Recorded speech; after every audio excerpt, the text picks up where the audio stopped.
जय रघुवीर समर्थ समर्थ म्हणतात की फळाची अपेक्षा सोडून कर्म केल्याने आपल्या मनाला एक वेगळे समाधान प्राप्त होते आणि म्हणून समर्थ म्हणतात की कोणतेही कर्म करताना फळाची अपेक्षा न ठेवताच कर्म करा असं समर्थ आपल्याला ते सांगतात. आणि म्हणून समर्थ म्हणतात की आपण एखादं काम करतो आणि आपल्याला नेहमी वाटतं की ह्याचं फळ आपल्याला नक्कीच देणार, आज न उद्या आपल्याला नक्कीच मिळणार आणि असा विचार करूनच आपल्याला दुःख प्राप्त होतं. आणि म्हणूनच समर्थ म्हणतात की फळाची अपेक्षा न ठेवता उत्तमाची कर्म करत राहायचं आणि पुढचा रस्ता चालतच राहायचं. मागं आपण जे काही उत्तमाची कर्म केली हे विसरून जायचं म्हटले समर्थ, तरच आपल्याला समाधान प्राप्त होणार आहे असं समर्थ आपल्याला ते सांगतात.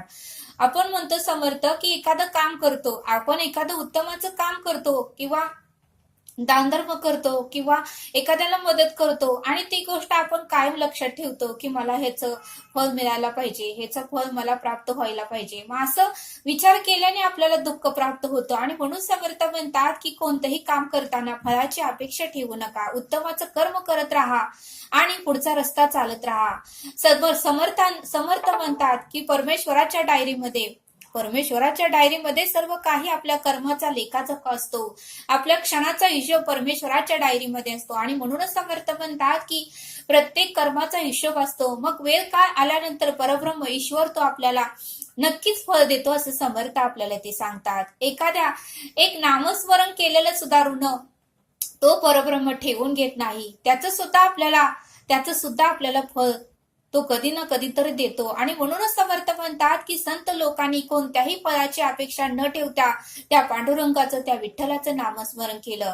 मग ते संत तुकाराम असू द्या, सावतामाळी, गोरा कुंभार, नरहरी सोनार, तुकाराम, नंतर नामदेव महाराज, एकनाथ महाराज, ज्ञानेश्वर, निवृत्तीनाथ, सोपानदेव, मुक्ताई यांनी सर्वांनी कोणत्याही फळाची अपेक्षा न ठेवता त्या पांडुरंगाचं, त्या विठ्ठलाचं नामस्मरण केलं आणि कर्म मात्र उत्तमाची करत राहिली.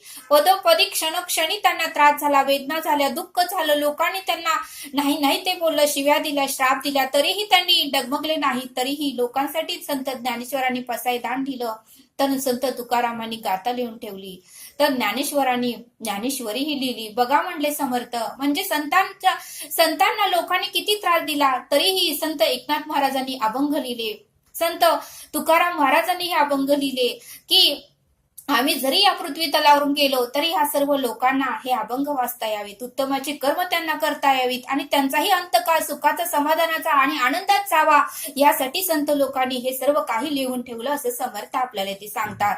आणि म्हणून समर्थ म्हणतात की संतांसारखी भक्ती आपल्याकडून झाली पाहिजे, संतांसारखे विचार आपल्या मनामध्ये आलं पाहिजे आणि संतांसारखं आपलं कर्म आचरण हे उत्तमाचं घडलं पाहिजे असं समर्थ आपल्याला ते सांगतात. त्यांच्यासारखं जर आचरण उत्तमाचं घडलं, त्यांच्यासारखं जर कर्म उत्तमाचं घडलं, त्यांच्यासारखं जर नामस्मरण उत्तमाचं घडलं, तर जसं संतांना प्रचिती आली तशी आपल्यालाही प्रचिती 100% येणारच आहे असं समर्थ आपल्याला ते सांगतात. आणि म्हणूनच समर्थ म्हणतात की संतांसारखी भक्ती आपल्यालाही करता आली पाहिजे आणि संतांनी जसं फळाची अपेक्षा सोडून जर कर्म केलं तरच आपल्याला समाधान प्राप्त होते असं समर्थ आपल्याला ते सांगतात.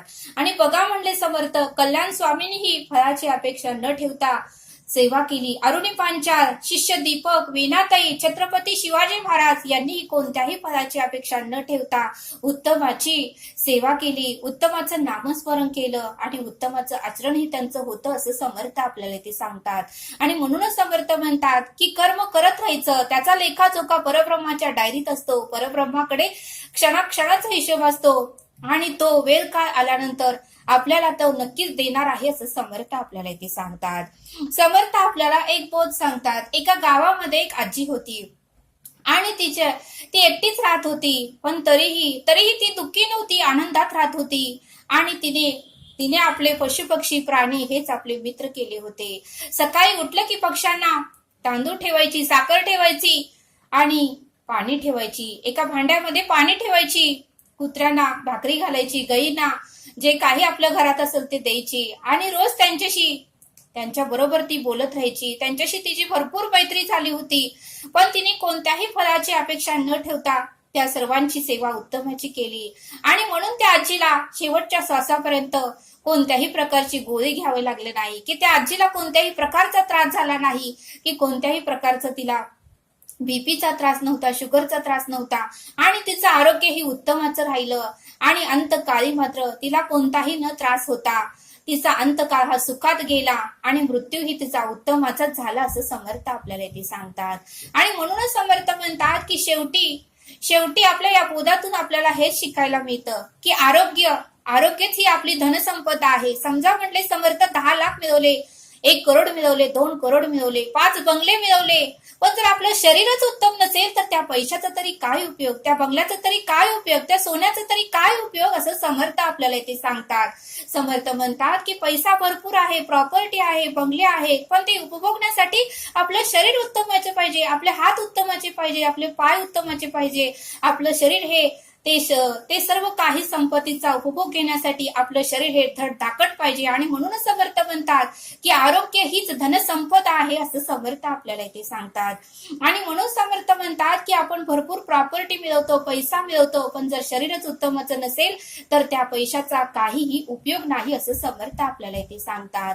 आणि म्हणूनच समर्थ म्हणतात की भरपूर पैसा आहे पण एखादा आजार झाला तर त्याचा काय उपयोग, भरपूर पैसा आहे पण डोळ्याला दिसतच नाही तर त्याचा काय उपयोग, भरपूर पैसा आहे पण पायाने चालताच येत नाही तर त्याचा काय उपयोग, भरपूर पैसा आहे पण हृदयाचा त्रास असेल तर त्याचा काय उपयोग, असं समर्थ आपल्याला इथे सांगतात. आणि म्हणूनच समर्थ म्हणतात की उत्तमाची कर्म करत राहा आणि पुढचा रस्ता चालत राहा. परब्रह्म परमेश्वर वेळ काळ आलं की त्याचं फळ आपल्याला नक्कीच देणार आहे. आणि म्हणूनच समर्थ म्हणतात की फळाची अपेक्षा सोडून कर्म केल्याने आपल्या मनाला समाधान प्राप्त होते. आणि म्हणून समर्थ म्हणतात की कोणतंही कर्म करताना फळाची अपेक्षा ठेवू नका, कर्म हे उत्तमच करत राहा, त्याचं फळ ईश्वर परब्रह्म वेळ काळ आलं की आपल्याला नक्कीच देतो आणि त्यामुळे आपल्याला आपल्या मनालाही शांती, सुख, समाधान प्राप्त होते असं समर्थांनी आपल्याला इथे सांगितलं. जय सद्गुरु, धन्यवाद.